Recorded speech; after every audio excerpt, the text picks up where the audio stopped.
Welcome to Trulyfit. Don, thank you so much for joining the Trulyfit Podcast. We caught up a little bit before on the front end before recording here, but why don't you give my listeners and audience a little background on who you are and what it is that you do in the health and fitness world day to day? So, again, my name's Don Moxley. I'm trained as an exercise physiologist. I did my graduate work back in the early 80s at Ohio State. I've worked as a professor in the exercise sciences for 27 of the last 35 years.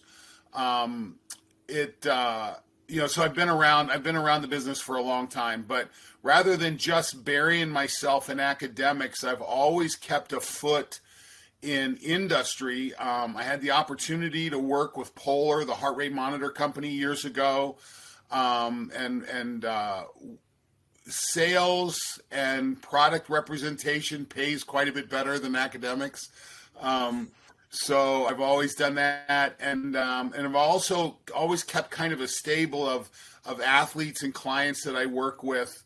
The recently 2015 through 18, I was a sports scientist. I was the first paid sports scientist at the Ohio State University. We worked with the wrestling program, had some amazing insights and some experience there. But now I work with a company called Longevity Labs. It's a company that works in the longevity and performance space. And I'm doing podcasts or flying all over the country or working with doctors or working with coaches.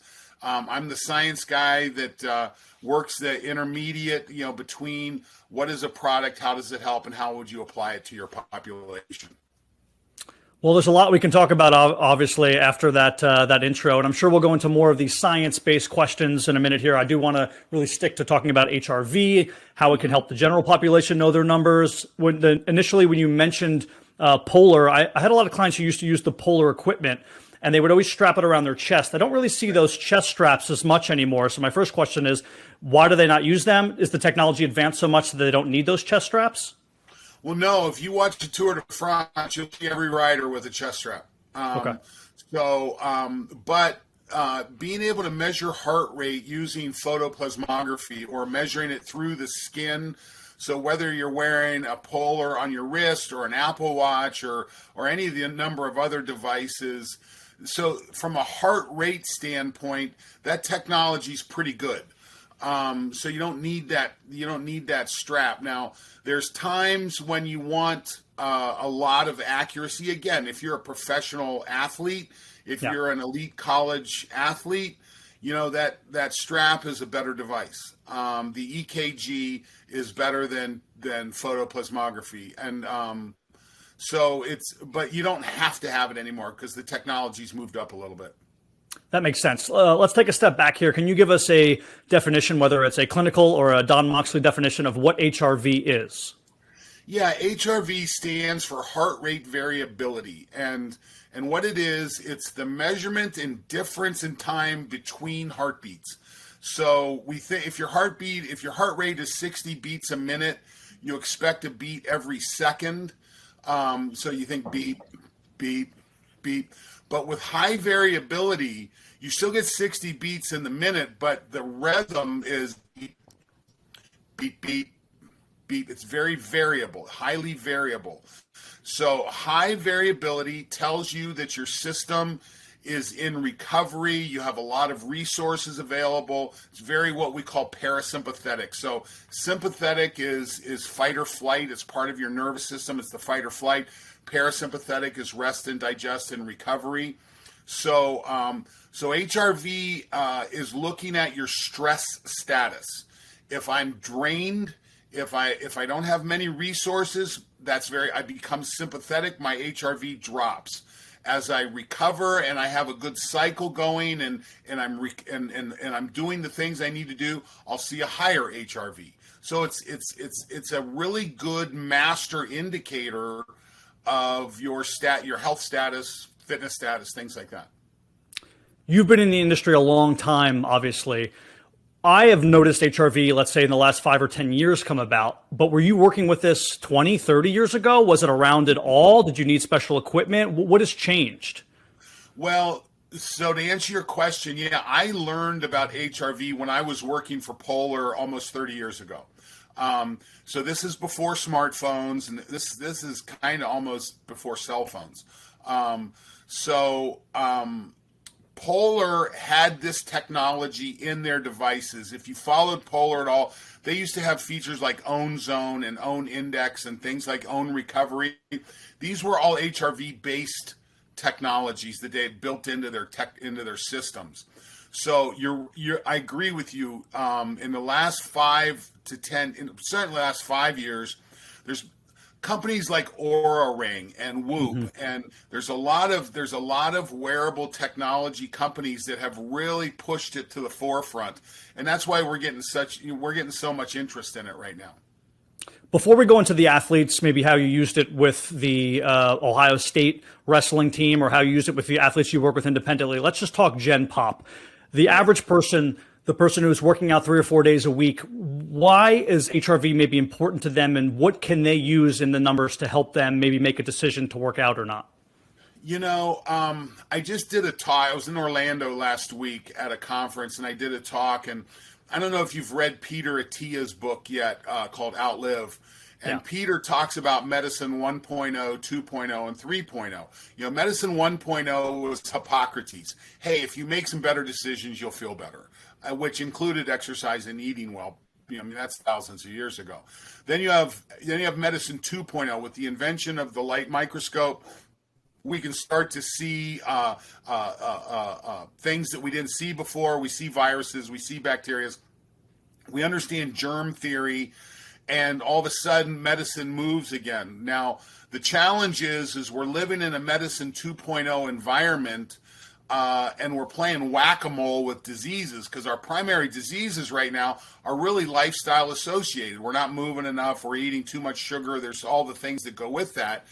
So when you're doing those things, it has a stress response on the body that, as fitness lowers, HRV lowers. As inflammation rises, HRV lowers. And these are all things that we're trying to modify with our fitness routines. So I believe HRV represents the introduction of medicine 3.0. The ability, Steve and Don are two very different people. We may have an exercise background, but genetically and environmentally, we're very different people. The question is how do you make decisions? How do you track? And I think this is where the aggregation of this wearable data begins to become valuable.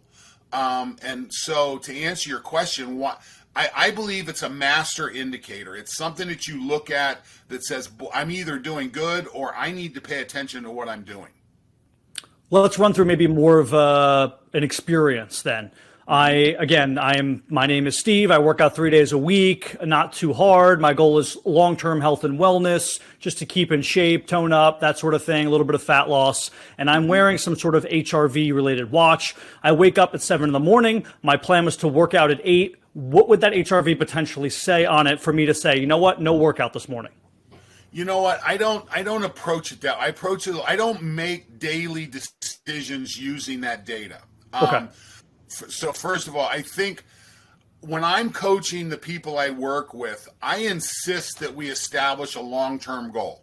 I call it a trainable life event, Steve, that, the fitness industry has failed in the fact that 9 out of 10 people that walk into a fitness facility walk in with the goal of losing weight. Okay. Yeah. That goal we have failed at that for decades now. Okay. We have failed over and over again. Bad goal.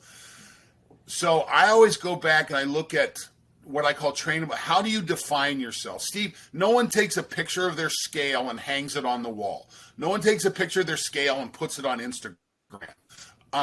That's not how they define themselves. They define themselves by events, a child's wedding, a 5K run coming up, a vacation, something to look forward to. And when I had a fitness facility years ago, we defined fitness as the physical capacity to enjoy the life you're given. Okay. So if I do go on vacation, am I fit enough to fully enjoy it? if I do go to my grandkids or my great grandkids' wedding, can I be the person there that's dancing at 80 years old, enjoying it, taking the whole event in? And I think it's important for us to establish trainable life events, things to look forward to. Okay. As you're working towards your goal and as you put your plan together, your HRV is going to represent, am I moving towards that goal or am I tanking?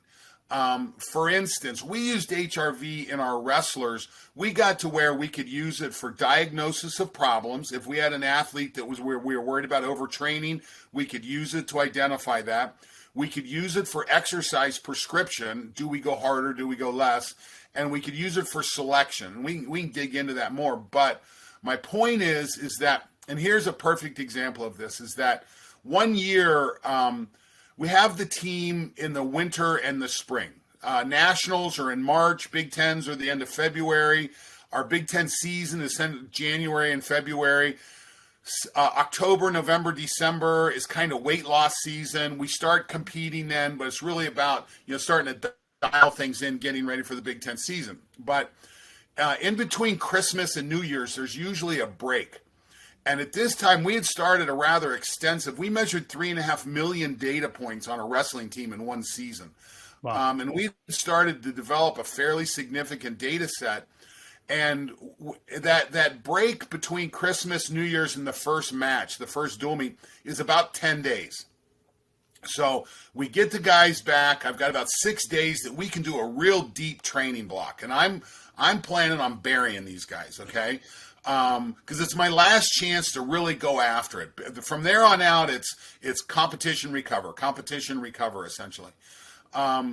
Well, the guys get back, and I do an HRV study right before practice, and we got the worst measurements of the entire season. And I had to go to the coach. I said, we've got to change the training plan today. What we learned, family stress is the worst stress. This affects them the most. So what we did a quick adjustment. We just did drilling. We did low level zone 2, zone 3 work that day. Got the guys back the next day. We had a nice we had the HRV response I was looking for. Then we took them deep. But if I take them deep the first day when they don't have the resources necessary, we never get caught back up. So to go back and answer that question, you're using HRV as that kind of master feedback tool. Am I making progress? Am I not? What we know, when HRV goes to 0, you're dead. Pretty straightforward, okay? So you always want to move away from 0. And if you're doing these things, if you're improving cardiovascular fitness, if you're eating good food, if you're getting good sleep, if you're getting good light, all of those things will lead to an improved HRV, and you can use that as a great key performance indicator. Can you either on your own, sort of anecdotally, or have you worked with people who at some juncture they've tested their HRV enough where they have an idea of where it is on their own? Mm-hmm. Yeah. So anyone who purchases one of these wearables starts to develop an awareness for HRV, whether it's a Whoop or an Oura or whatever. Not all devices are the same when it comes to accuracy. I'll warn you about that right now. Some devices out there, it's like stepping on a scale and it says you're between 20 and 1,000 pounds. It gives you a weight, it gives you a number, but the question is, is it reliable? So you got to be careful there. Love Oura Ring, love Cardio Mood. There's a brand that's emerging that's called NowWatch, NOWATCH.com. I'm pretty impressed with their hardware so far. I think their software will come. So looking at these devices, people begin an awareness, but that's where it stops. A lot of people don't know what to do next. So I wind up having lots of conversations with people about, okay, what do we do next on this? And, one of the first questions is what's your resting heart rate? If I've got someone with a poor HRV and a nighttime resting heart rate of 80, that's a cardiovascular issue. You've got to get more fit. You've got to do more zone 2, zone 3 work and put space between your heartbeats. The more space between my heartbeats, the more opportunity I have for variability. And so I can be super fit. I can have a resting heart rate of 40 And if a bear walks around the corner, I'm still going to have a fear response. It's still going to drop, but I'll eventually get it back because I have the resources to recover. Do you see any potential negatives in being hyper-focused in optimization? Not you, as in Don, but as the general public from a supplementation and from a gadget standpoint? Yeah, your stress measurement device shouldn't cause stress. You shouldn't get stressed out about your HRV numbers, and I see that a lot. Yeah. Listen, a lot of times I equate it to when you're driving your automobile. You've got this dial in front of you that's called a speedometer that is largely invisible to you until you see flashing red and blue lights. Until you have a stimulus that says, "Oh, how fast was I going?" And then you get a look at it. So I think of HRV kind of as a combination between that speedometer and your check engine light. We jump in our cars, we do our thing, and we do it with relatively very little thought until that red light comes on. When that red light comes on, it says, you need to do something here. Well, this is where HRV comes into play. That as again, if you're not seeing a bit of a cyclic nature to what you're doing and that number moving up based on your behaviors, you got something to pay attention to. But if you do the things right, you never get the red and blue lights in your rearview mirror.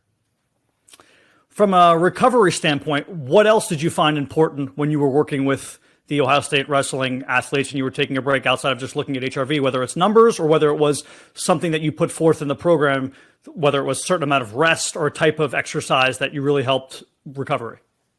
Sure. There are, I call it, whether it's HRV directed or longevity directed, I talk about what I call my 4 rocks in the jar of recovery. And longevity fits this.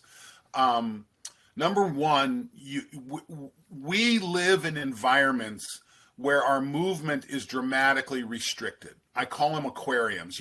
If you look, I do a talk, you'll see my stuff on YouTube if you look it up. But one of the talks I do, I put a picture of 2 orcas up, 2 killer whales, one in the wild, one in captivity. An orca in captivity, their dorsal fins bend over. There's not enough environmental force in that aquarium for that orca to express its DNA as a straight dorsal fin. And we saw this with large mammals in the old zoos. We used to have zoos that with concrete block walls and bars in front of them. Animals in those zoos lived an average of 3.5 years. They were neurotic. They had digestive problems, much like your neighbor.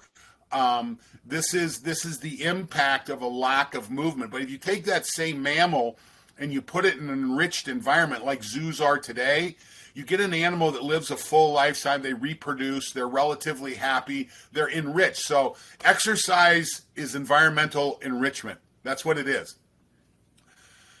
You have to be careful because I'm not sure you can exercise an hour a day and make up for sitting on your ass 8 hours a day. I'm not sure that's a fair exchange. It may take more than that. I know for me, I now set alarms that when I'm working, I get up, I go for a walk, I do things like this intentionally, and I get my exercise in on top of that. And that seems to be so movement is critical. And you can hack that. There's cool hacks for that. Sauna is a good movement hack. You add sauna to your exercise, you double the value. It's a really good thing. I mean, there's technologies now like blood flow restriction training, which really boost the value of the work that you're doing. So movement's critical. That's one of the first things you have to fix. Number 2, you have to have nutrient-dense food.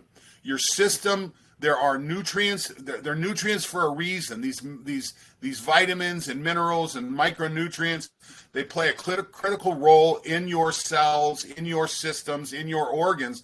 And if they're absent, there'll be a problem. Something won't be working. The body sees that as stress and gives you a bad stress. If you have a nutrient-dense diet, then you're going to be able to get potential. Third, you cannot fix HRV with bad sleep. Okay? You have to fix your sleep environment. You can't hack sleep. You can hack the environment, but you cannot hack sleep.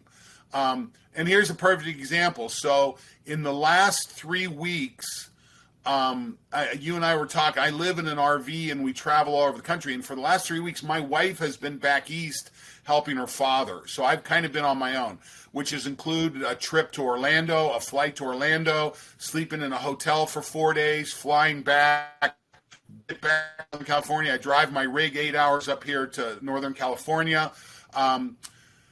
So it took me 2 nights, but last night I woke up with the highest HRV reading I've had in 2 years. So I had a deep dive as far as stress goes, but I add a little recovery on top, and if you have the appropriate nutrients, you'll go ahead and get the response you're looking for. So it's and then finally, I think the fourth rock in the jar is light. I don't think we get enough light on our skin. And this is where technologies like red light therapy and things like that become valuable. I just really believe, listen, I'm happiest when my skin is brown. That is when my melanin system is working, I'm the happiest. So I think those are my 4 rocks. But Steve, you got to have a jar to put those in, and that jar is called purpose. That jar is why you wake up every day. That jar is what motivates you. And I think this is critical for long, healthy life and performance. You got to have goals out there. You know, my wife and I moved into what I call my third of life. You spend your first third of your life learning in school. You spend the second third of your life in service to others, work, family, things like that. Well, our daughter moved out a year ago, and she's on her own. She's got her own job. She's not coming home. And my wife and I started our third. It's our third. Okay. This is our time now. This is the time. This is what I'm investing in. This is what I want. This is the first time in our lives when I get to make decisions for what's best for us. And I want this to be long and healthy, and I want health span to equal lifespan. So you got to have purpose in that. So, for me, I'm looking forward. I've had a chance to coach some amazing athletes, Olympic medalists and national champions in multiple sports. And it's been wonderful. My favorite coaching job ever was my daughter's 8th grade field hockey team. I can't wait to coach my grandkids. I can't wait to be that crazy wrestler that walks into a room when he's 80 years old and can still teach. I'm looking forward to that, but I have to invest in myself to get there in a manner so I'm able to perform at that level when I get there. That's my trainable life event. That's out there on the horizon, So that's kind of where I go back to when I'm thinking about HRV and using it. As long as I can keep that number stable or moving up, I'm doing okay. Yeah, Don, and we talk a lot about on this podcast specifically why you should work out for long-term health and well-being, and the HRV is about that, right? It's a medical assessment and measurement, right? It's not about your vanity. So anything that has to do with long-term health and wellness, sign me up, because there's been a big push now in the industry, unfortunately, about vanity. And there's so many kids who don't know what they're doing, who are actually injuring themselves. They're just bashing their joints. They don't know what they're doing. And they're going to regret not having the Don approach and being able to be in their third of life and doing whatever they want. Well, and listen, I can look good. Well, I don't look good, but someone can look good and die the next day. I mean, vanity, what you look like, is not a key performance indicator. Skinny is not a key performance indicator. We're starting to see this in a lot of the research, and understanding the N of 1 kind of impact of the decisions that we make. But yeah, I got past the fact that I won't look like Brad Pitt, and my wife got over it, and so we're moving on. But yeah, I want to be that crazy ass guy in the wrestling room at 80. Yeah, but it's even training style. So it's not necessarily just what you look like, but there are people who, in my opinion, general population, let's say, who are still training as if they have a chance to make the Ohio State wrestling team at 55. And you shouldn't be training the way at 55 as you are at 25, because your body doesn't always work in the same way, right? Our joints and ligaments, the things as we age, that get older, we can't lie to ourselves and fight against that. Well, you might be wasting your time too. Okay, so this is an important part, that when you put a metric on this, I don't know you or if your listeners have used velocity-based training tools, whether it's like a Gym Aware or something like that, and when you start to measure performance directly, it's amazing how much work you waste in a gym that does not lead to benefit. So you got to get a KPI in on top of that. Listen, I get the fact that there's dopamine. You go to a CrossFit class and you run your ass in the dirt and you're laying there in a puddle of sweat. I get it. I've been there. I've done that. And I get the feeling. The problem is the benefit of that workout probably came halfway through the effort. The full benefit probably came halfway through the effort. That means the rest of the effort was for something other than benefit. This is really important. So, and I don't know about you, but my time is incredibly limited. I love the gym environment. Don't get me wrong. Okay. I love the camaraderie. I love what goes on there. I don't want to take anything away from it. But I also like going for a hike. I also like, sitting down to have dinner with friends. I like having conversations like this.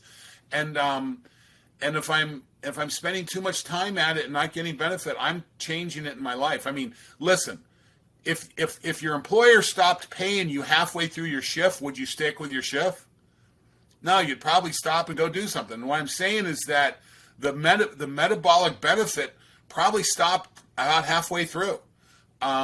So think about it, and it's an economics argument, not necessarily a physiology argument. Wrestlers and mixed martial artists now too are also known for having to lose a lot of weight to get into particular divisions. With that comes hydration issues. There's ONE is a mixed martial arts that's over in Japan. I believe they actually test now your hydration levels to make sure you're not losing so much. What do you think about people as far as their hydration levels and working out and losing weight? Is this a problem, or are we overanalyzing this? Is it a problem? It's historic. It's been part of the Sparta. Listen, I believe in Genesis, they talk about Jacob wrestling the devil, and we're pretty sure Jacob cut weight for that match. Okay, it's been there forever.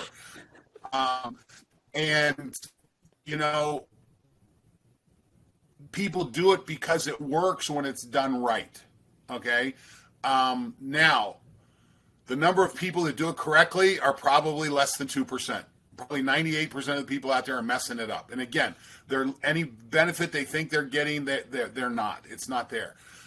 So when it is a benefit and when you are doing it correctly, it can be good. But I typically recommend change your weight class, particularly if you're not at a very elite level. Bulk up, get stronger, and be smart about how you do this. Listen, we now have new wearable data that helps us see hydration. We have new hydration tools. I mean, the technology in hydration is very good. There's some really good stuff on the market that really makes a difference. But to go back and answer your question, I know, listen, cutting weight done correctly works. Most people don't do it correctly, and it's a problem. I don't think it's a problem. Back in '93, there were 3 wrestlers passed away cutting weight, and I guess someone passed away this year too. Literally, that's 4 athletes in as long as I can remember that passed away cutting weight, which is a tragedy. I don't want to minimize that at all. But people do it because it works. Most people do it incorrectly, and yes, as we improve our technology, we'll probably get better at coaching this. What is your individual routine, both, let's say, supplementation-wise, daily routine-wise? What do you not necessarily recommend to anybody, because we're all individuals, right? We're all different. You don't know their health history, what they're going through, their age, that sort of thing. But just from a general standpoint, the things that you take and maybe would suggest to people who are in a similar situation or age range. Well, I work with a company now called Longevity Labs. And the reason I work with them was they had discovered a novel nutrient. It's called spermidine. Now, what we know in the longevity space is that longevity is equated to autophagy. So autophagy is an intracellular cleaning process that when it's working, you don't develop neurodegenerative diseases, your immune system is better, you don't develop cardiovascular. Most of these diseases of aging are lack of autophagy related. Okay, so with that said, a researcher in Austria by the name of Dr. Frank Medeo identified a molecule that's called spermidine. And it's what it sounds like. It was named, the guy that invented the microscope first saw this crystalline structure in semen. It didn't get named for another 200 years. A group of Dutch scientists named it. It was first identified in semen, but what we know is in every cell of your body, men, women, plants, and animals. It declines with age, and as autophagy declines, as spermidine declines, so does autophagy. Okay, so and what we know is if you supplement spermidine, it increases your rate of autophagy and improves immune response, lowers cardiovascular. There's just all the benefits that go with that in the longevity space. So this was a novel molecule for me, and I've made it part of my routine. Listen, I've worked for people that I don't use their product, but I definitely use this one. One of the other products that I supplement is that, Steve, we run out of life when we run out of energy. Okay, when energy stops being produced, that's when we die. And energy is a function in the cell by a organelle called the mitochondria. You probably remember this from 6th grade biology. Well, in the mitochondria, you have a process that's called electron transport. This is where the real energy pops. Okay, in the mitochondria, and in there is a molecule that's called NADH. It's one of the key carriers of the electrons in that process. Well, there's some pretty good evidence that NAD drops with age. So now I don't recommend supplementing NAD. The molecule's too big. If you break an NAD in half, you get 2 NMNs, nicotine mononucleotide. NMN with a carrier molecule will carry into the cell and into the mitochondria. But if you take the sugar off an NMN, you get an NR, nicotinamide riboside. This will move into the cell via osmosis. So if someone's struggling with energy, if they feel like they're, if you're loading your day up with caffeine just to get through the day, you have an energy issue. I think NR and NMN are good supplements for this space. I think those are 2 really good supplements that spermidine and NR are 2 really good supplements. After that, it's what you're missing, Steve. Okay, we each have different diets. We have different environments. Listen, you're in Texas. You probably get a lot more light on your skin than what someone in North Dakota does. So there's probably a bigger demand for them to supplement vitamin D than it is for you. You probably have a bit of a need. They have a bigger need. Depending on your aquarium, how does it work, and behaviors, you've got to supplement what's not there. Okay. And I guess the third thing that I'd put on this list that I think is good is I think some of these new nitric oxide supplements are pretty impressive. I've run into these guys a lot out on the road as I'm working with this, and people who I trust that are smart are using a lot of these these nitric oxide products, and as I've added them to my stack, I like that. So these are the kind of things that go into it. I'm 61 years old. I have very low testosterone levels. I use TRT. I think making sure that you've got your hormones balanced, men and women. This is really important. As I work with doctors across the country that work in longevity and performance science, TRT is part of the game. It's not just testosterone, but when you get into females, it's estrogen, progesterone, testosterone. So these can be wonderful little additions to someone's routine. Have you taken, or do you have any general or specific thoughts on nootropics? Actually, I do like nootropics. There's times now, both dietary and physical. So when I'm getting ready for an event or when I'm trying to be focused, I think some of the stuff that's coming out with mushrooms and fungi is really interesting. Down there in your backyard, it's got a really interesting nootropic down there. So I wind up, there's a company called Qualia that I see at the shows a lot, and I've kind of liked their product a lot. But then, and I'll tell you, nicotine is a wonderful nootropic, but I don't smoke to get it. But when I have a big event coming up, I will go get nicotine gum, and I will use that prior to events. Before we were starting the podcast, I was running an espresso to have to drink, but my espresso right now, when I'm not in an event or something going on, I'm pure decaf.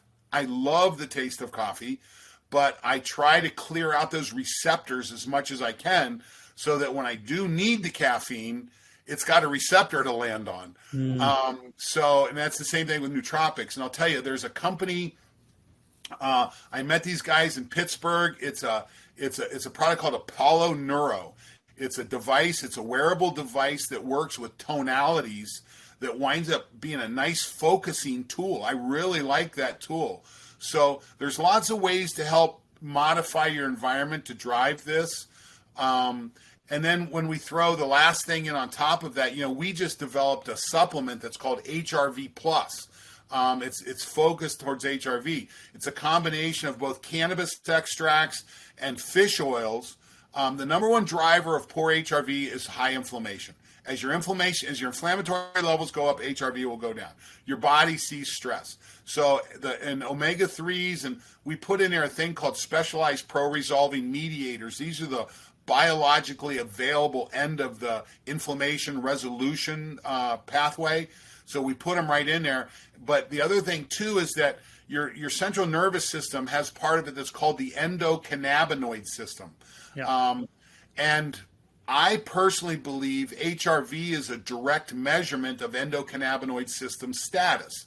Wow. When you exercise, the benefit of exercise is you produce an endocannabinoid called anandamide. We call it the Zen molecule, okay? If someone uses CBD, it supports anandamide in your system.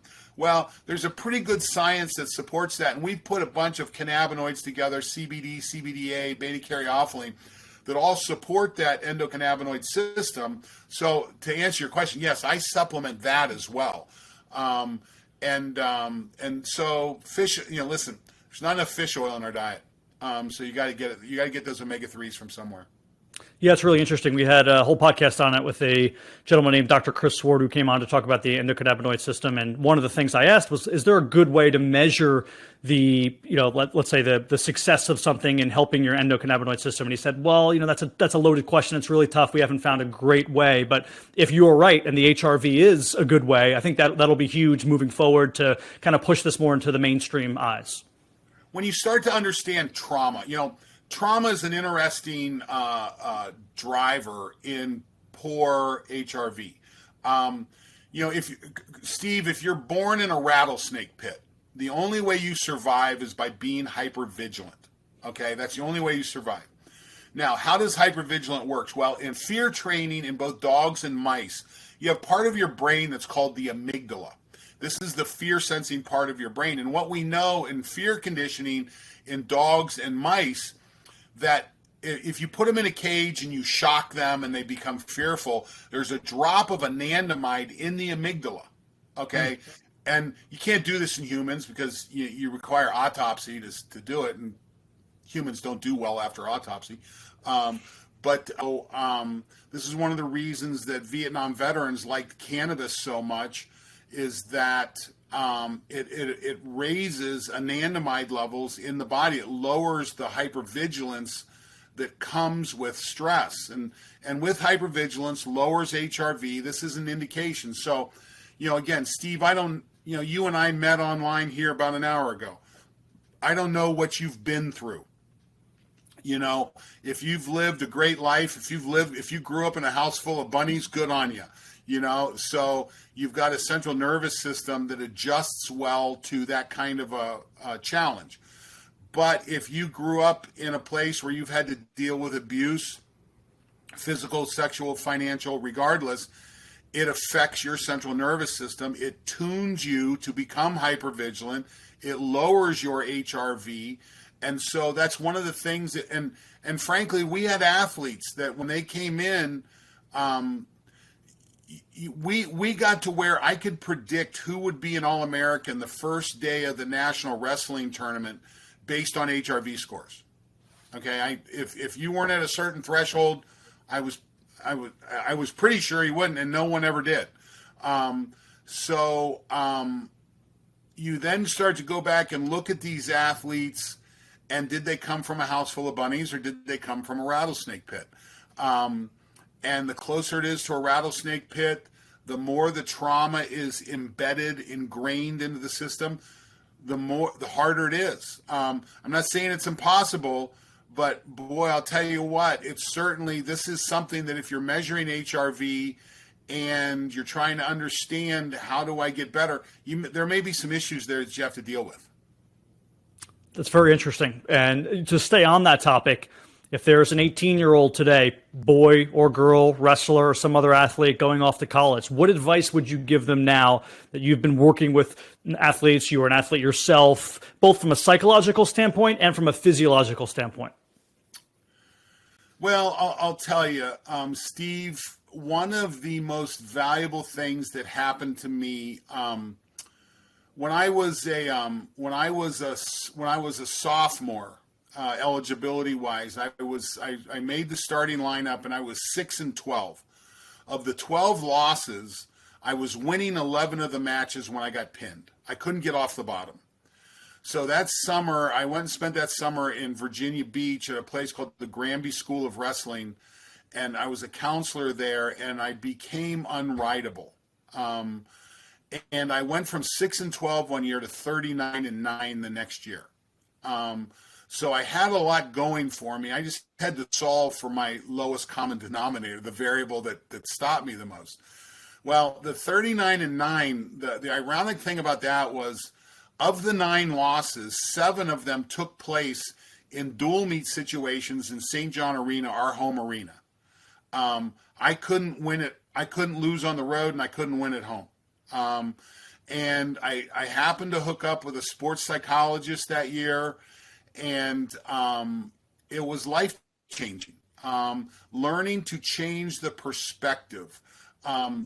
Listen, the reason I couldn't win at home because I was fearful of losing. My parents were there. It's the only time my family got to see me because they didn't get to travel when we traveled. But and when you learn to address that, so to go back and answer your question, I think a relationship with a good coach, and you can call him a psychologist, you can call him whatever you want. There are good psychologists that help you frame this thought process. And Steve, my wife and I have been married for 33 years. We've been together for 35. It's not easy. Marriage is not easy. And we have had the assistance of good counselors throughout our marriage. And I can't emphasize enough how important it is to have a trained person on the other side. A good coach should be a good psychologist and recognize some of these things. Not all coaches are good. Unfortunately, a lot of them are not. So if you feel like something's wrong, don't be afraid to look for the answers yourself. It's this self-discovery. Again, it goes back to this N of 1. Steve, again, I don't know if you came from a bunny house or a rattlesnake pit. I don't know. You don't know if I did either, but I do know if I need to move the numbers on my HRV, a lot of times I have to understand fear. I have to understand trauma. I have to understand threat. I have to understand what my natural response is, and how do I trip that? How do I throw that off in a way that it doesn't take a negative effect on me? Because it doesn't have to. And so I think that's some of the advice that I start with. I think that's fantastic advice, being introspective to a point and then getting help about what you realized could be your potential weakness, like you did. You did it from a physiological standpoint at first, and then you did it from a psychological standpoint, both to progress in your career. That was the process. I I talk about the fact that I always solve for the variable that's missing. So if something's not working and you think it should work, figure out what. In fact, there's an entire consulting based on what's called constraint management. What is constraining the growth? Fix the constraint, and then move on. So this is part of the process on this. And again, this is where HRV comes into play. I mean, if I move a variable, I should see an outcome. These are the kind of tools that come into play with that. Don, this has been fantastic information. Let my audience and listeners know where they can find more about you personally, and then maybe more about your supplement company if they're interested in any of the supplements you recommended today. So if you want to follow me personally, probably the best places to do that are LinkedIn and Twitter. That's where I typically push the most information up through. If you want to reach out to me, I accept almost all invitations on LinkedIn, unless you're one of those ones, hey, you look interested, we should work together, and I'll usually block you then. But I have a lot of relationships that I've built through LinkedIn invitations. I typically push most of the information that I see that I think is important back through Twitter. That's a good platform for that. Don Moxley and LinkedIn, Don Moxley on Twitter. I'm on Instagram too. I'm an old boomer. Okay. So I have not totally embraced how to communicate through Instagram. But it's getting better. I'm working with a bunch of millennials that understand it, and they're helping me. So that pathway is improving. But if you really want to get it, that's where you get me. If you want to learn more about HRV Plus, the supplement that I developed is called modemethod.com, MODEMETHOD.com. That's where you learn about that. A lot of information up there. And if you want to learn about longevity supplementation and things like spermidine, you'll find that at spermidinelife.us, SPERMIDINELIFE.us. Those are the sites where you can find this information. I will put all the links in the description of the podcast. My guest today has been Don Moxley. Don, thank you for joining the Trulyfit Podcast. Steve, I really appreciate the opportunity. I look forward to interacting with your tribe.